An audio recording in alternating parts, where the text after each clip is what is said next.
Welcome back. You're still tuned into Halftime Report on CNBC-TV18. Well, time for another exclusive conversation. Indigo's CEO tells CNBC-TV18 that the demand environment is strong for Indigo and they expect to carry 100 million customers this year itself. Daanish Anand caught up with Pieter Elbers, who's the CEO of Indigo, to discuss about the demand environment, Pratt and Whitney issues, and began by asking about their lease rental business. We are discussing, of course, on a permanent basis with our lease companies. I think India is a country with different carriers who all have their own track records and all have their own ratings. So we continue to work with our lease companies, which we worked with in the past, and Indigo has a good track record and a long history of working with various lessors, and we continue to do so. Right. So we're in the middle of the festive season right now. So first of all, what is the demand that you're looking at right now? But there are certain capacity constraints for every airline. You're also affected by the Pratt and Whitney engine issue. So considering all of this, what is your outlook on the festive season? And as far as the grounded planes are concerned, how are you navigating your way out? Well, the festive season indeed is about to start, or actually has started, and precisely for that festive season, Indigo has launched a whole set of new routes. So we've opened up new routes, international, but also domestic to some of the important locations for the festive season. We've added new flights, new capacities, and against that backdrop, we have taken a whole range of mitigating measures to deal with the supply chain challenges at the Pratt and Whitney side. We've done that actually for the last year already, so we have 2 wide-body leases in place. We have extended some existing leases. We have continued the operation of some aircraft, and we have recently indeed made known that we'll have another lease of 11 temporarily damp lease aircraft in order to supply the capacity. The demand is strong, and against that backdrop, obviously Indigo wants to make sure that we can give the customers the airlift which they want. Right. So what is the effect of the Pratt and Whitney engine issues? How many aircraft are grounded because of that, and how many engines are affected?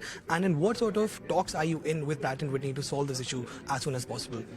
Well, this issue is there since last year. I'm 1 year in India now, and basically the issue is there. We are in constant talks with Pratt. But in fact, what we do really is we're doing 2 things. We continue to talk with Pratt on, okay, how can we get more supply chain? How can we get more engines? How can we get... So that talk is, I would say, it's intense and it's consistent. On the other hand side, we've taken a whole range of mitigating measures in order to make sure that we have that capacity. So we have a set of planes grounded now. No airline wants to have planes grounded. But what's important for us is that against that backdrop of Pratt, we have been able still to deliver our capacity guidance. You know, our capacity guidance for the full year 23, we delivered. Our capacity guidance for the first quarter, we delivered. Last year, we welcomed 86 million customers, which was a 15-ish% higher than the levels we had prior to COVID. This year, we expect in the range of 100 million customers. We're confident that we can make that 100 million customers. So we continue to build on that track, and we continue to look for alternatives and mitigating measures to make sure that we can live up to the demand. Right. So the crude oil prices are quite high right now, and considering that we are just a few months away from the winter schedule, so what sort of effect do you think the crude oil prices would have on the tickets, and how would you like to sort this issue out so that there is ample of demand, but how will you cater to everything and how will you control the cost? Well, there's indeed, we have seen the prices of the oil.